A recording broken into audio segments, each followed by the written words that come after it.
찌는 듯한 더위, 폭염과의 전쟁을 벌였던 올여름. 우리 몸속의 수분은 메말라만 간다. 땀으로 배출된 수분을 보충해주는 것이 무엇보다 중요한데, 하지만 커피와 탄산음료에 길들여져 있는 현대인들, 물보다는 음료수를 더 많이 찾는다. 물만 잘 마셔도 건강을 지킬 수 있다는데, 물은 우리 몸의 그 3분의 2 이상을 차지하는 성분이고 신체의 여러 기능하고 밀접한 관련이 되어 있습니다. 따라서 몸 체내에 수분이 부족할 때에는 여러 가지 생리적인 변화로 건강에 부정적인 영향을 미칠 수가 있습니다. 물은 잘 마시면 우리 몸의 보약이자 생명수가 된다. 물, 과연 어떻게 먹어야 제대로 먹는 걸까? 물과 인체, 그 신비의 여행을 떠나보자.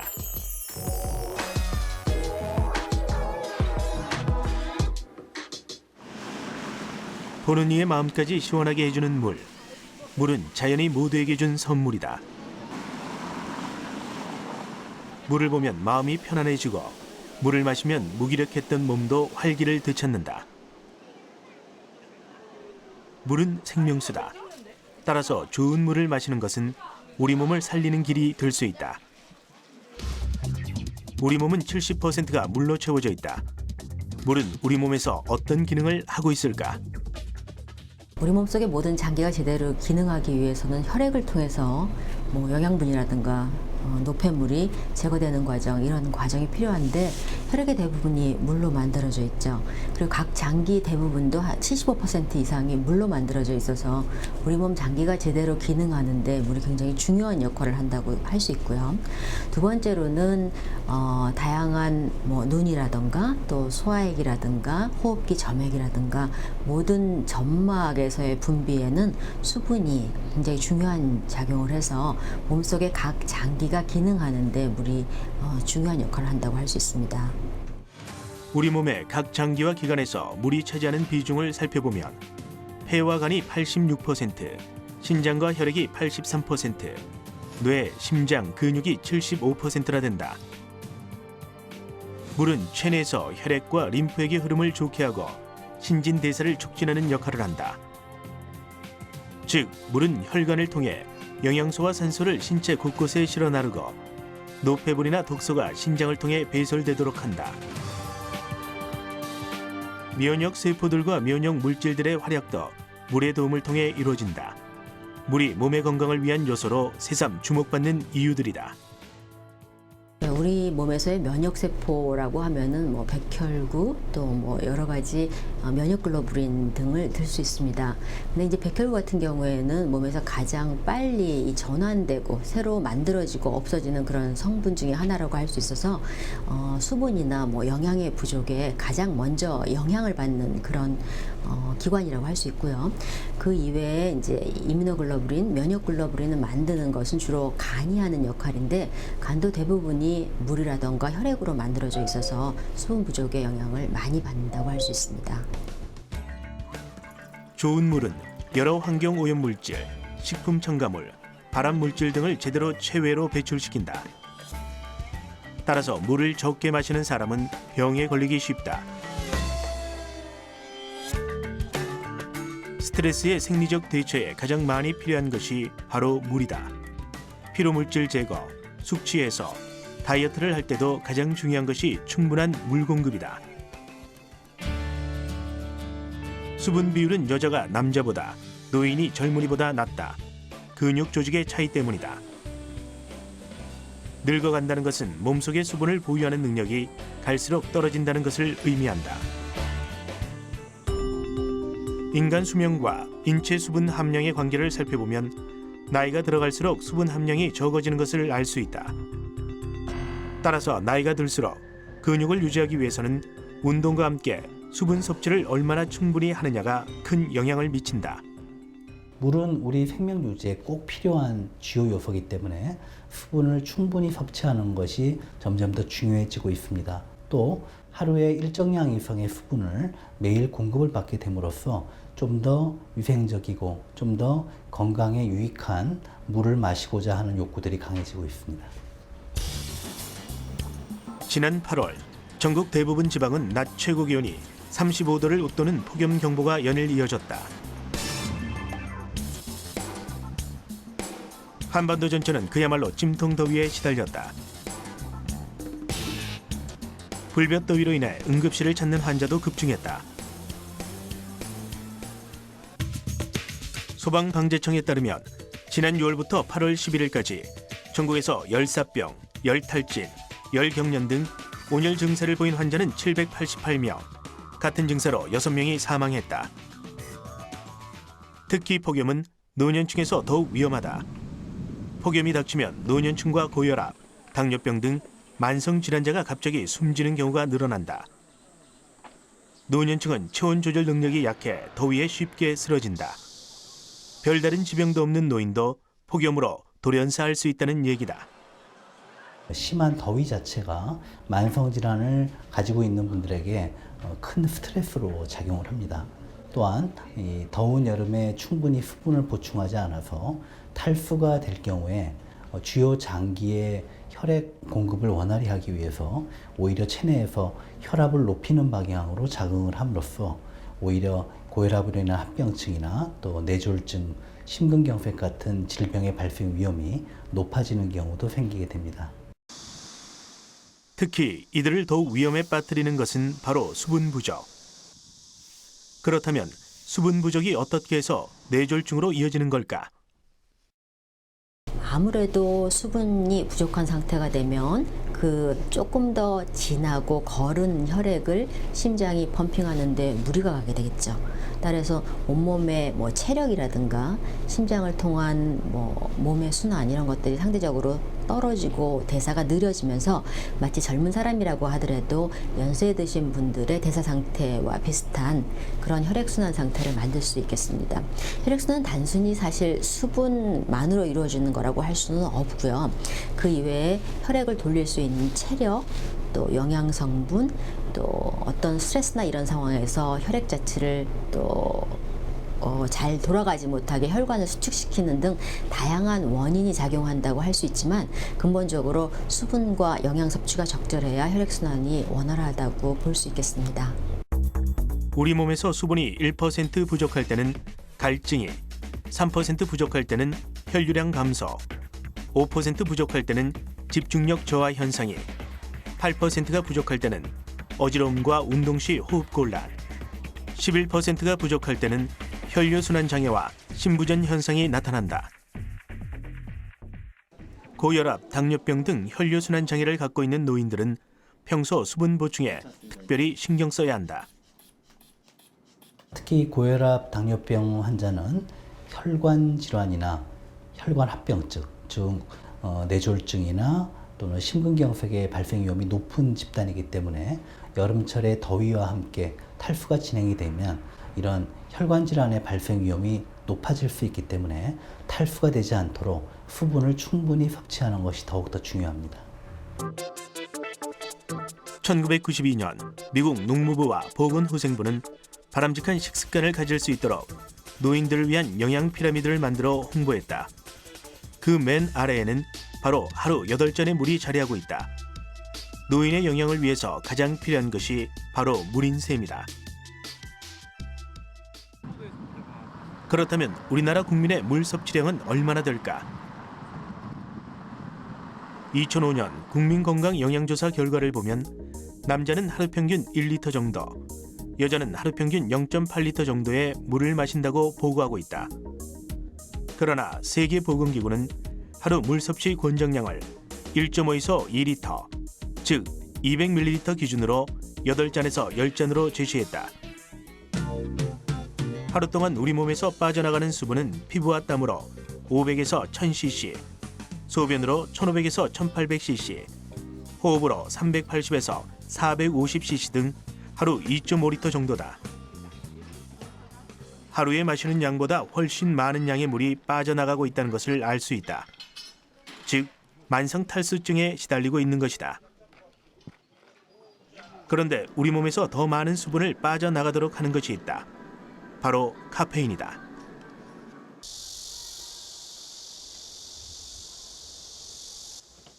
올해 24살의 대학생 신운섭 씨. 여느 대학생들과 비슷한 평범한 하루를 시작하는데 일어나자마자 그가 마시는 것은 바로 커피. 냉장고에는 미리 만들어 놓은 커피가 항상 준비되어 있다. 제가 집에서 따로 이렇게 만들어서 먹는 커피. 이렇게 아침에 눈 뜨자마자 이렇게 바로 커피를 마신 거예요. 근데 아침에 사람들이 일어나서 공복에 물 마시듯이 저는 커피 마시고 있어요. 얼음을 넣은 차가운 커피 한 잔을 마시면서 하루를 시작하는 운섭 씨. TV를 볼 때에도 커피잔은 손에서 놓질 않는다. 친구를 만나러 가는 길.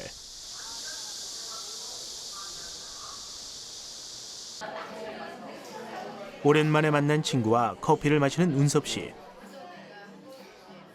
벌써 오전에만 아메리카노 석 잔째다. 그런 운섭 씨의 커피 사랑이 친구는 걱정이 되기도 하는데 하루에 뭐 5, 6잔은 기본이고 목마르면은 뭐 10잔까지도 마시지. 속 괜찮아? 이 정도는 그냥 물 마시는 것처럼 마셔야지. 운섭 씨에게 커피는 최고의 기호식품이다. 술, 담배를 전혀 하지 않는 그는 커피 없으면 못 사는 커피 마니아다. 제가 고등학교 3학년 때부터 공부하면서 커피를 좀 즐겨 마셨거든요. 그러다 보니까 계속 그게 버릇이 돼가지고 아침에 일어나서도 한 잔 마시고 자기 전에도 이렇게 물 마시듯이 커피 마셔가지고 그게 아마도 지금 이렇게 된 거 아닐까 생각하고 있어요. 집에 돌아오는 길. 그의 손에는 테이크아웃 커피잔이 들려있다. 언제 어디를 가나 그와 늘 함께하는 것은 바로 커피다. 공부할 때도 예외는 아니다.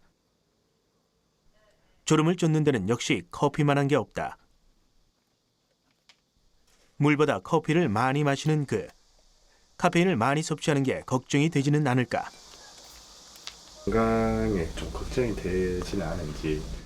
아직까지는 걱정은 잘 안 되는 것 같고 이렇게 뭐 몸에 이렇게 이상 기운이 이렇게 잘 안 느껴져서 아직까지는 계속 먹으려고 그래요. 커피와 함께 현대인의 수분 부족 현상을 부추기는 것은 또 있다. 바로 탄산음료다. 아이들은 특히 더운 여름철이 되면 탄산음료를 더 많이 마신다. 물을 사 먹는 아이들은 거의 찾아볼 수가 없다.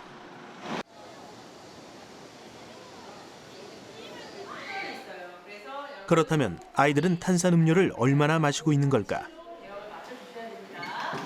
다음 준이는 오늘 선생님이랑 같이 남아서 고등학교 상담을 하기로 했죠. 네, 남아주시고요.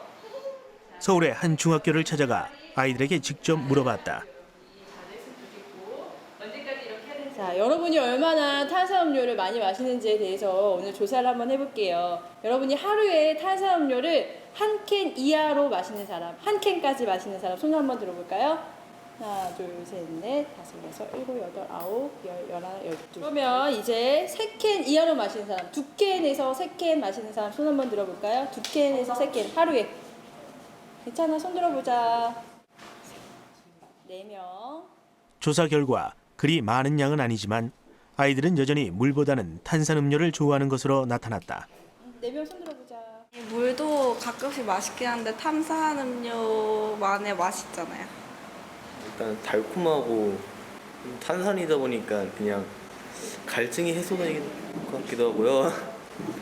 그리고 그냥 맛있으니까요, 일단. 실제로 우리나라 청소년의 물 섭취량은 심각할 정도로 적다.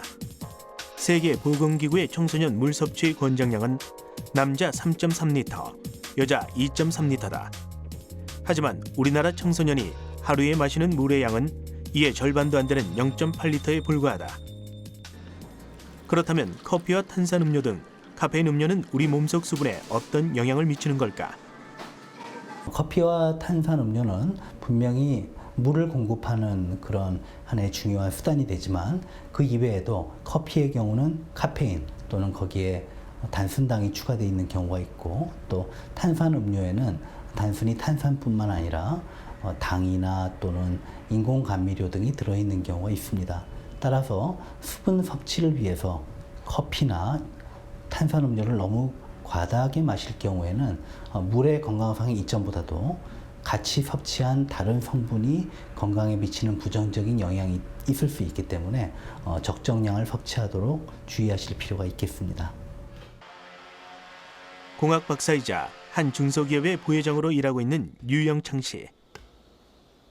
그는 물 박사이자 물 전도사로 유명하다. 어릴 때부터 약골이었던 류 씨. 그의 부모님은 모두 뇌졸중으로 세상을 떠났다. 살기 위해 운동했고 생활 습관도 고쳤다. 10여 년간 공부해 실천하고 있는 건강관리법을 담아 책으로 내기도 했다. 그는 업무에 열중해 있을 때도 물 마시는 것을 잊지 않는다.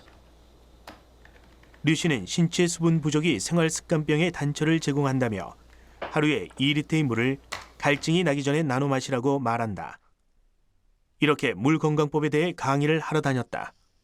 제가 1995년에 과장 시절에 그때 굉장히 어려운 일을 할 때 어지럼증이 생겼습니다.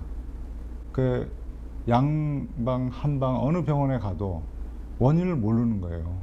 그래서 1년을 고생했는데 나중에 물에 대해서 공부를 하다 보니까 우리가 아는 웬만한 그 생활습관병, 물 부족이 우리 몸에 굉장히 큰 영향을 미친다는 걸 알고 설득을 하기 시작을 했습니다. 그는 물을 마시면 각종 병도 저절로 낫는다고 주장한다. 특히 고혈압, 비만, 변비, 기관지 천식은 수분 부족이 하나의 원인이 될 수 있기 때문에 물을 충분히 마시는 게 좋다는 것.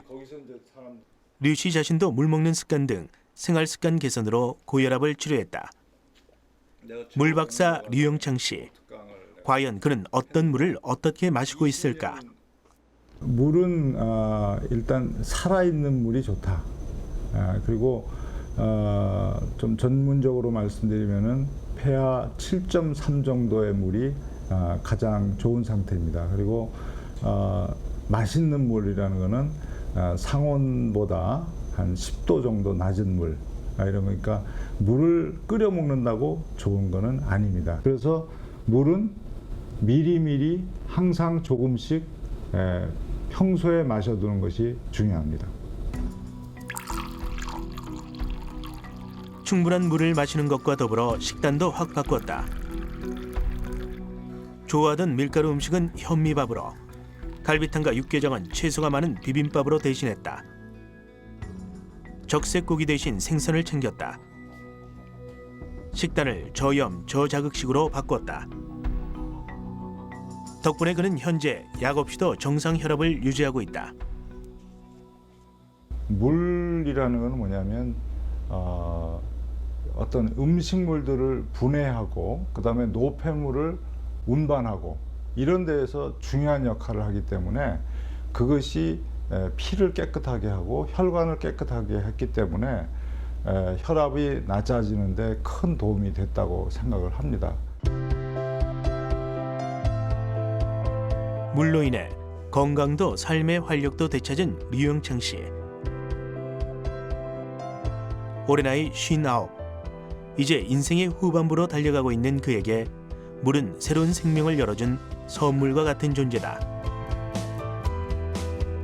그 어떤 보약보다도 값진 것이 바로 물인 셈이다. 물을 충분히 마시게 되면 우리 몸에서는 몸에 필요한 만큼을 제외한 수분은 소변이나 또는 호흡, 땀을 통해서 외부로 배출을 하게 됩니다. 따라서 물을 충분히 마신다고 해서 건강에 문제가 되는 일은 없고요. 반면에 물 섭취가 부족할 경우에는 체내에서 주요 장기 혈액 공급을 유지하기 위해서 혈압을 높이는 방향으로 작용을 할 수가 있기 때문에 물 섭취량이 부족하지 않도록 주의하는 것이 필요합니다. 이 밖에도 물의 효능은 다양하다. 물은 아토피 치료에 효용을 보이기도 한다. 아토피 피부의 대다수 세포는 물 흡수력이 떨어져 피부가 건조한 경우가 많다. 실제로 임상 결과에 따르면 생수를 제대로 먹는 아토피 환자가 그렇지 않은 아토피 환자에 비해 치료 속도가 빨랐다고 한다. 피부 질환을 치료하는 데 있어서 이제 우선 첫 번째로는 건조하지 않은 상태를 만들도록 합니다. 저희가 이제 피부에 무슨 병변이 생겼다거나 아니면 수술 후에 이제 피부가 빨리 낫게 하는데 이게 수분을 공급해 주는 건 굉장히 중요하게 생각하거든요. 따라서 건조한 상황이 되면은 조금 염증이 생기기도 쉽고 또 가려움증을 느끼면서 긁게 되면서 피부 병변은 악화될 수 있어서 아무래도 수분 섭취가 제대로 되고 피부가 건조하지 않은 상황에서 아토피가 좀 더 호전될 가능성이 높습니다. 또 물은 각종 술독을 풀어주는 역할도 한다. 술을 마시다 보면 갈증을 느끼게 되는데 이는 알코올이 열로 바뀌어 온몸이 후끈해지고 이에 따라 피부 혈관이 확장되면서 그 열이 발산되기 때문이다. 이때 물을 자주 마셔주면 알코올이 분해돼 열 에너지로 변하는 과정을 돕게 된다. 또 물로 담배를 끊는 효과도 기대할 수 있다. 식사 후 대개 담배를 찾는 것은 습관에 의한 것이다.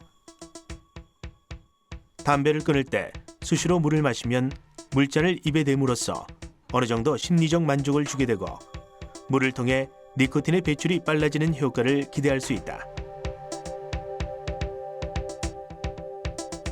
그렇다면 과연 어떤 물을 어떻게 마셔야 약이 될 수 있는 걸까? 일반적으로 사람들이 몸에 좋다고 생각하는 약수. 과연 약수는 안전할까? 약수는 먹는 물 공동시설 수질 기준에 따라 미생물 항목, 건강상 유해 영양 무기물질과 유기물질, 그리고 심미적 영양물질 등 총 46개 항목별로 연간 총 6번에 걸쳐 수질 검사를 실시한다. 이 약수들의 경우 올해 8월 실시한 수질 검사에서 모두 적합 판정을 받았다. 그렇다면 약수는 정말 우리 몸에 이로울까? 이 궁금증을 해소해주는 결과가 지난해 발표됐다.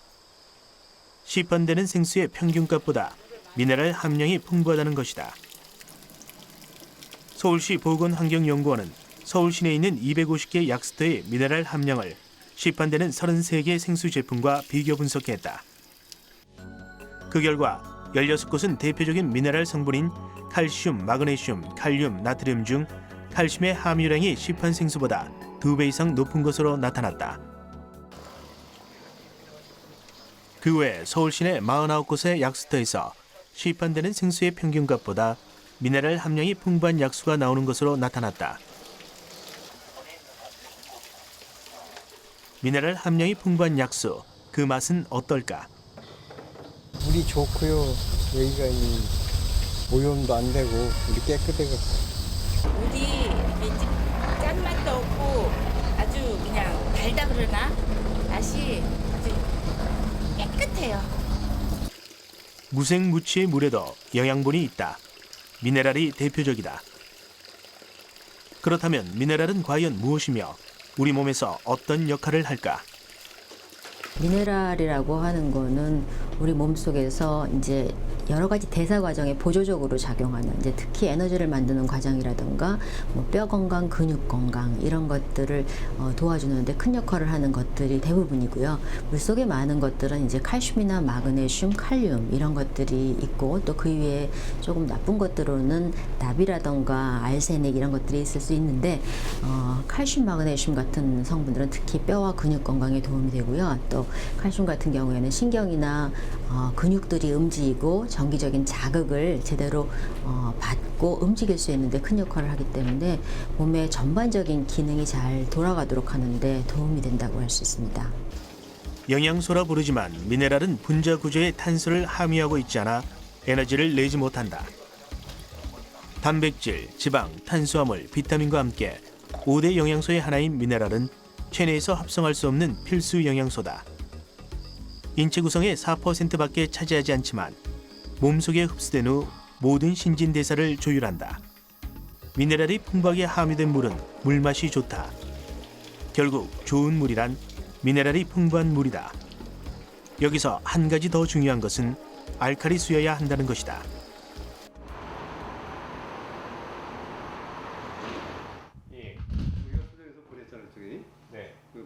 33년간 물을 연구해온 김영기 대표. 그게 수정이 됐는지 안 됐는지 안 봤어?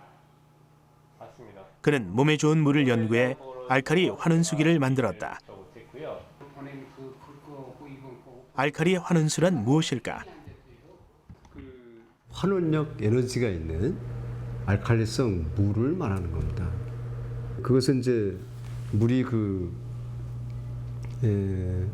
땅 속에 지하 안반을 통과하면서 그 안반에 그 광물질이 마그네슘 같은 광물질이 많이 들어있는 데를 통과를 하다 보면 그러한 자연적인 방법과 또 그렇게 안반석 같은 그러한 광물질을 똑같이 구현을 해가지고 그렇게 자연스럽게 만드는 방법이 있고 정기적으로 해서 원소로 분리해서 이렇게 만드는 방법이 있고 그렇습니다. 물을 정기 분해하면 알칼리 환원수와 산성산화수로 나뉘어진다. 이 알칼리 환원수와 산성산화수를 통틀어 환원수라고 한다. 물은 수소이온과 수산화이온에 언제나 약하게 분화하고 있다. 물을 정기 분해하면 수소이온은 음극에서 전자를 받고 활성수소로 된다. 또한 동시에 금속이온이 전자를 받아 금속 나노입자가 생성된다. 이 금속 나노입자가 활성수소를 흡착, 저장하는 것으로 안정된 상태에서 물에 저장되는 것이다. 물 분자가 작을수록 빠르게 움직이고요. 크면 클수록 느리게 움직입니다. 그래서 일반 물은 111.2 그리고 약수가 100헬즈고요. 그리고 역삼 투합에서 나오는 그런 그 정수물은 분자량이 좀 커서 150헬즈가 되고 그리고 건강 장수촌의 그 물이 바로 70헬즈가 되고요. 그리고 이 알칼리 환원수라고 하는 것은 이 지구상에서 가장 물 그 입자 사이즈가 작은 54헬즈로 이렇게 기명이 되어 가지고 있습니다. 환원력이란 쉽게 말해 산화력의 반대의 힘이다.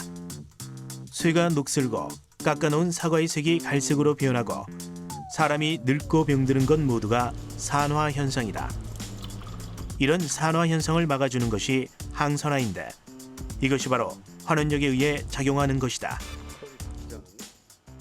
이 pH를 나타내는 이 지시약을 넣게 되면 색상이 나와서 이 pH 농도를 우리가 확인할 수가 있습니다. 이렇게 이쪽 부분이 이제 중성이 되는 거고요. 연두색을 거쳐가지고 이렇게 빨간색으로 가까이 올수록 산성이 되는 거고요. 이쪽에서 이쪽 보라색 가까이 갈수록 알칼성이 되는 것입니다. 알칼리수와 수돗물, 산성수에 각각 pH 지시약을 떨어뜨렸다. 그 결과 알칼리수는 보라색, 수돗물은 녹색, 산성수는 붉은색을 나타냈다.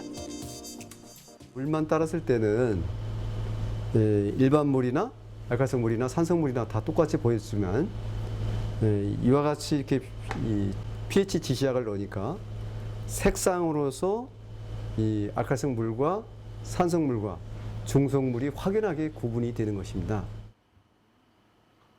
김영기 대표는 알칼리수의 효능을 규명하기 위해 다양한 연구를 진행했다. 그 결과 여러 가지 실험을 통해 알칼리수가 일반 물에 비해 훨씬 더 우리 몸에 이롭다는 것을 밝혀냈다.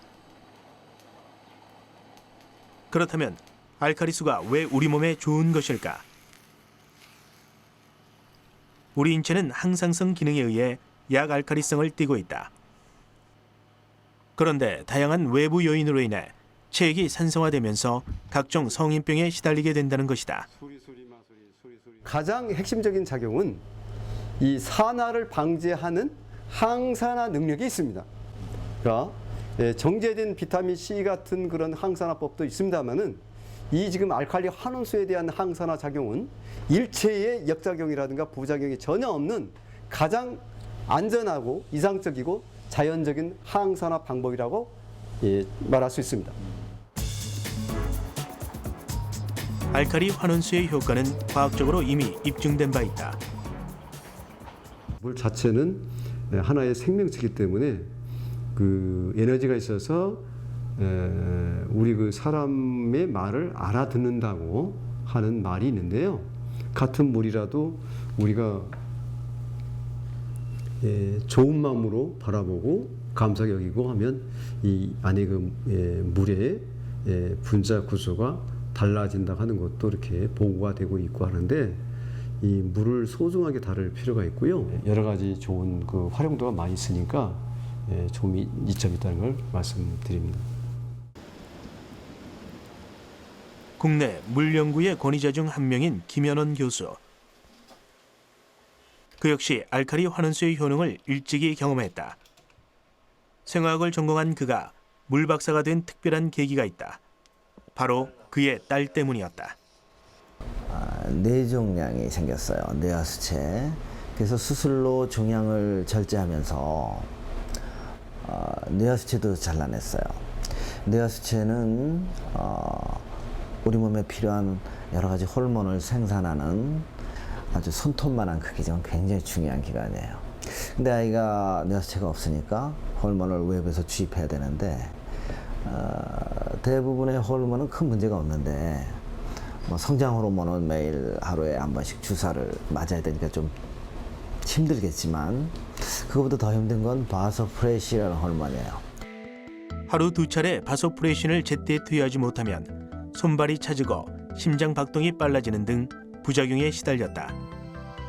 김 교수는 고민 끝에 딸이 필요로 하는 바소프레신의 정보 파동을 담아서 딸에게 마시게 했다. 동종요법의 원리를 이용한 것이다. 동종요법이란 인체의 질병 증상과 비슷한 증상을 유발시켜 치료하는 방법을 말한다. 만약 독을 이용해서 그 병을 유발할 수 있다면 환자에게 그 독을 주어 자연 치유력이 강화돼 병을 치료한다는 얘기다. 김 교수는 바로 이런 원리에 착안 독성 물질을 물에 기억시키는 방법으로 호르몬을 대체하는 물을 개발했다. 제가 그 동종요법을 접하고 우리 애가 필요로 하는 호르몬을 동종요법식으로 물에다가 옮길 수 있다면은 우리 애한테 도움이 되지 않을까 해서 동종요법의 테크닉대로 물을 만들어서 애한테 먹였어요. 그랬더니 다시 말하면 그냥 물이 아니라 우리 애가 필요로 하는 바소프레신의 정보를 물에다 기억시킨 것이죠. 그런데 2시에 약기운이 떨어지는데 6시까지 바로 그 다음 날부터 유지가 되는 거예요.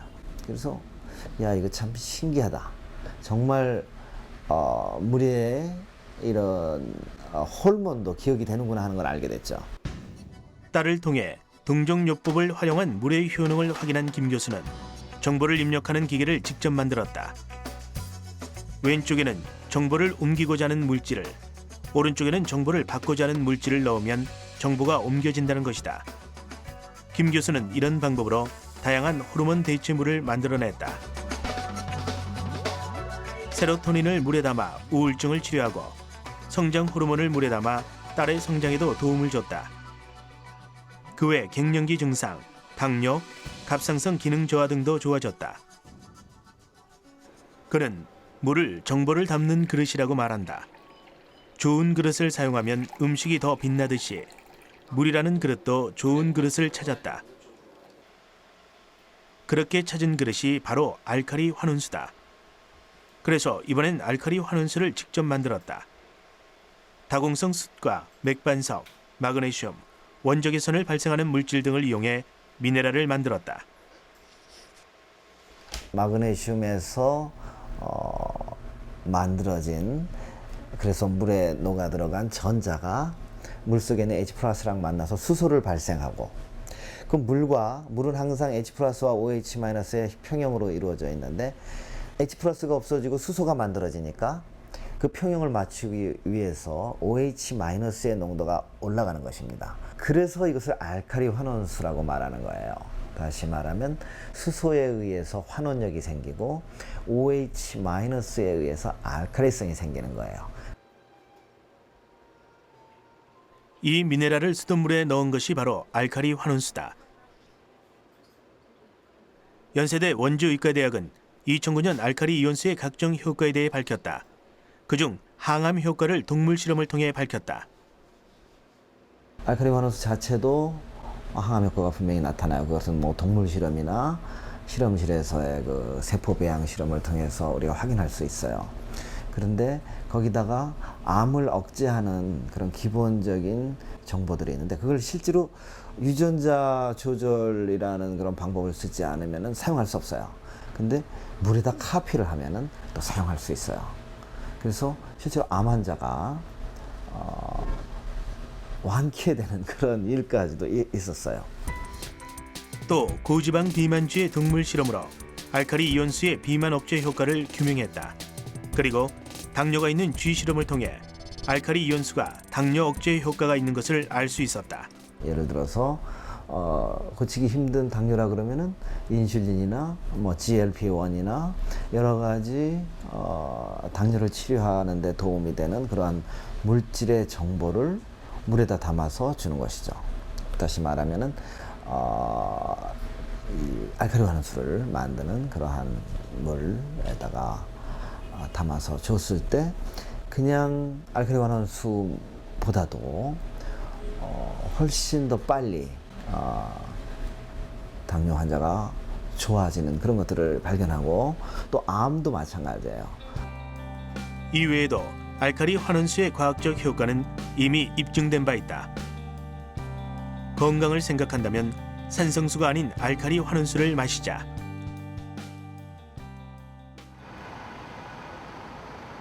알칼리수와 함께 몸에 좋은 물로 평가받는 물이 또 있다. 가정의학과 전문의 이승남 박사. 물건강법으로 유명한 그는 그의 저서를 통해 우리 몸속 수분 부족의 위험에 대해 역설한 바 있다. 몸에 수분이 부족하면 어지럼증, 안면 홍조, 소화불량, 체중 증가, 변비, 집중력 저하 등의 증상이 나타날 수 있다는 것이다. 그중 체중 증가는 수분과 어떤 연관이 있을까? 탈수가 됐을 경우에는 자기도 모르게 이제 목이 타다 보니까 짠 거라든지 이런 국물을 많이 먹게 돼요. 그러다 갑자기 많이 먹게 되면 그것으로 인해서 몸에 수분하고 나트륨 같은 게 저장이 되면서 음식도 배가 고프다 많이 먹게 되잖아요. 그래서 과잉 칼로리하고 짜게 먹게 되기 때문에 바로 비만이 올 수가 있는 것입니다. 대부분의 사람들이 수분이 부족할 경우 물을 마시는 대신 음식을 더 먹게 된다. 여기에 짠 음식을 먹게 되면 부종과 함께 체중을 증가시킨다는 것이다. 그렇다면 어떤 물을 어떻게 마셔야 할까? 이승남 박사가 주목하는 물은 바로 육각수다. 우리 몸에서 활동을 하기 가장 좋은 물이 육각수라는 거예요. 그러니까 쉽게 해서 이렇게 네 육각형으로 생겼는데 이렇게 찌그러졌다고 생각해 보세요. 찌그러진 거는 물이 잘 활동할 수 없는 거랑 똑같은 거죠. 그래서 우리가 육각수 하는 거고요. 아마 이건 제가 보기엔 이제 우리가 몸속에 그만큼 많은 물이 육각수로 있다는 것이 몸의 활동을 많이 도와주기 때문에 도움이 된다고 생각하면 되겠습니다. 육각수는 물의 화학적인 구조 중 육각형의 고리 구조를 가진 물을 일컫는 말이다. 액체 상태의 물 분자는 단독으로 존재하지 않고 고리 구조로 연결되어 있다. 이 중 육각형 고리 구조를 이루는 물이 바로 육각수다. 그렇다면 육각수는 어떻게 만들 수 있을까? 차게 만들수록 육각수가 많이 생깁니다. 그래서 우리가 보통 끓인 물에서는 육각수가 거의 없다고 생각하면 되고요. 0도씨에서는 육각수가 한 25% 정도 생기고요. 냉장고 온도가 한 4도씨 되거든요. 그 정도에서 23% 생기기 때문에 저는 되도록 사람들한테 장이 나빠서 뭐 설사한다거나 이런 사람 빼고는 되도록 찬물을 먹도록 권유하고 있습니다. 육각수는 온도가 낮을수록 더 잘 만들어진다. 따라서 이승남 박사는 장이 안 좋은 사람을 제외하고는 4도씨 정도의 물을 마시는 것이 좋다고 얘기한다. 찬물을 마시는 게 좋고요. 물을 마실 때는 제가 항상 보여드리지만 천천히 씹듯이 마시는 게 좋고, 물은 항상 공복에 자주 마시는 게 좋습니다. 하루에 한 2리터 정도를 공복에 마시는 거 좋고, 고마운 마음을 먹으면 더 건강에 좋아질 수 있습니다. 다양한 물의 효능이 알려지면서 세계 각국의 다양한 생수를 만날 수 있는 것도 생겨났다. 일명 워터바다. 샘물부터 해양 심층수, 탄산수 등 그 종류만 50개가 넘는다. 건강에 대한 관심이 높아지면서 마시는 물 하나도 까다롭게 고르는 손님이 늘어나고 있다. 1,000원에서부터 8만 원대까지 다양한 가격의 생수가 판매되고 있다. 이른바 프리미엄 생수의 시대가 열린 것이다. 국내 생수 시장은 1994년 생수 판매가 허용되면서 확대되어 왔다. 현재 70개 업체가 100여 개의 생수 브랜드를 판매하고 있다. 연간 시장 규모는 6천억 원대로 매년 10% 이상 성장했다. 커피나 와인처럼 생수도 맛과 성분에 따라 선택받는 또 하나의 기호식품으로 자리 잡고 있다. 장수하는 마을의 공통된 비결은 물이 좋다는 데 있다. 좋은 물이 좋은 장 환경을 만들고 장에 유익한 미생물이 많이 살게 하기 때문이다. 자연이 인간에게 준 선물 물. 물이 있어 인간은 삶을 영위할 수 있고 물을 어떻게 마시느냐에 따라 좀 더 나은 삶을 영위할 수도 있다. 한 잔의 물이 우리의 건강을 좌우한다는 사실을 기억하자. 물은 생명수이자 잘 마시면 우리 몸에 훌륭한 보약이 될 수 있다.